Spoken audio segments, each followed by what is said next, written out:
ಸಂವಿಧಾನ ಶಿಲ್ಪಿ Bharat Ratna doctor B R. Ambedkar ರವರ 68ನೇ ಪರಿನಿಬ್ಬಾಳ ದಿನ ವಿಧಾನಸೌಧ ಮುಂಭಾಗ ಇರುವ ಅಂಬೇಡ್ಕರ್ ಅವರ ಪ್ರತಿಮೆಗೆ ಮಾಲೆರ್ಪಣೆ ಮಾಡಿದ ಅಭಿಮಾನಿಗಳು.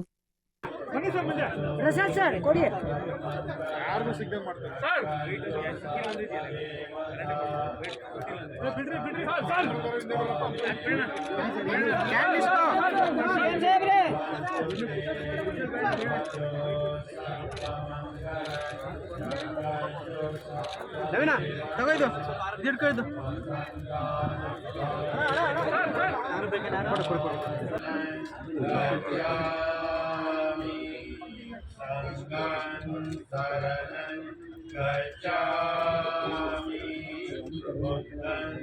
ಬೇಕು. ಅದಕ್ಕೋಸ್ಕರ ವಿಶೇಷ ಏನಪ್ಪ ಅಂದರೆ ಈ ದಿನ ಈ ಮಹಾಪುರುಷರು ಒಬ್ಬರೇ ಇಡೀ ಪ್ರಪಂಚಾದ್ಯಂತ ಇವರ ಮಹಾಪರಿನಿಬ್ಬಾಣವನ್ನು ಬೇರೆ ಬೇರೆ ಈ ಭಾರತ ದೇಶ ಮಾತ್ರ ಅಲ್ಲ, ಬೇರೆ ಬೇರೆ ಪ್ರಸಿದ್ಧ ರಾಷ್ಟ್ರಗಳು ಕೂಡ ಅವರ ರಾಷ್ಟ್ರ ಧ್ವಜವನ್ನು ಅರ್ಧಕ್ಕೆ ಇಳಿಸಿ ಈ ಮಹಾಜ್ಞಾನಿಗೆ ಗೌರವವನ್ನು ಸ್ವೀಕಾರ ಮಾಡಿರುವಂಥ ಏಕೈಕ ಭಾರತೀಯ, ಪ್ರಪಂಚದ ಮೊಟ್ಟ ಮೊದಲಿಗೆ ಅಂದರೆ ಡಾಕ್ಟರ್ ಬಾಬಾ ಸಾಹೇಬ್ ಅಂಬೇಡ್ಕರ್. ಇದನ್ನು ನಾವು ನಮ್ಮ ಮಕ್ಕಳು ಕೂಡ ಸಾರಿ ಹೇಳಬೇಕು. ಅವರ ಸಾಧನೆಯಿಂದ, ಅವರ ವಿದ್ವತ್ತಿಂದ ಹೆಚ್ಚಾಗಿ ಅವರ ತ್ಯಾಗದಿಂದ ಅವರು ಇಡೀ ಪ್ರಪಂಚದಲ್ಲಿ ಇವತ್ತು ಮನೆ ಮಾತಾಗಿರುವಂಥದ್ದು. ಅವರ ತ್ಯಾಗವನ್ನು, ಅವರ ಬಲಿದಾನವನ್ನು, ಇಡೀ ಅವ್ರ ಕುಟುಂಬದ ಬಲಿದಾನವನ್ನು ನೆನೆಸ್ಕೊಳ್ಳೋದು ಭಾರತೀಯರಾದ ನಮ್ಮೆಲ್ಲರ ಕರ್ತವ್ಯ. ಆ ನಿಟ್ಟಲ್ಲಿ ನಾವೆಲ್ಲ ಸಾಗಬೇಕಾಗಿದೆ. ಜೈ ಭೀಮ್. ನಿಬ್ಬಾಣ 68ನೇ ವರ್ಷದ್ದು ಈ ವರ್ಷ ನಡೀತಾ ಇರುವಂಥದ್ದು. ಇದರಲ್ಲಿ ನಾವು ಮಾತ್ರ ಪಾಲ್ಗೊಳ್ಳೋದಲ್ಲ, ಮಾನವೀಯತೆ ಇರುವಂಥವರು ಮತ್ತು ನಾವು ನಾಗರಿಕರು ಅಂತ ಹೇಳ್ಕೊಳ್ಳುವಂಥ ಪ್ರತಿಯೊಬ್ಬ ನಾಗರಿಕರು ಕೂಡ ಇವತ್ತಿನ ಪಾಲ್ಗೊಳ್ಬೇಕು. ಯಾಕಂದರೆ ಆ ಮಹಾನ್ ತ್ಯಾಗಮೂರ್ತಿ ನಮಗೋಸ್ಕರ, ಈ ಸಮಾಜಕ್ಕೋಸ್ಕರ, ಪ್ರಬುದ್ಧ ಭಾರತಕ್ಕೋಸ್ಕರ, ಸಾಮಾಜಿಕ ನ್ಯಾಯಕ್ಕೋಸ್ಕರ ಬರೀ ತಾನು ಮಾತ್ರ ಸಾವುದಿಲ್ಲ, ಇಡೀ ತನ್ನ ಕುಟುಂಬವನ್ನು ಸವಿಸಿ ಇವತ್ತು ನಮಗೆ ಪ್ರಜಾಪ್ರಭುತ್ವವನ್ನು ಕೊಟ್ಟಿರುವಂಥದ್ದು. ಅವರ ಸಮಪಾಲು, ಸಮಬಾಳು, ಎಲ್ಲರಿಗೂ ಸಮಾನ ಅವಕಾಶಗಳು ಎಲ್ಲರಿಗೂ ಸಿಕ್ಕಿರುವಂಥದ್ದು ಅವರ ತ್ಯಾಗದಿಂದ.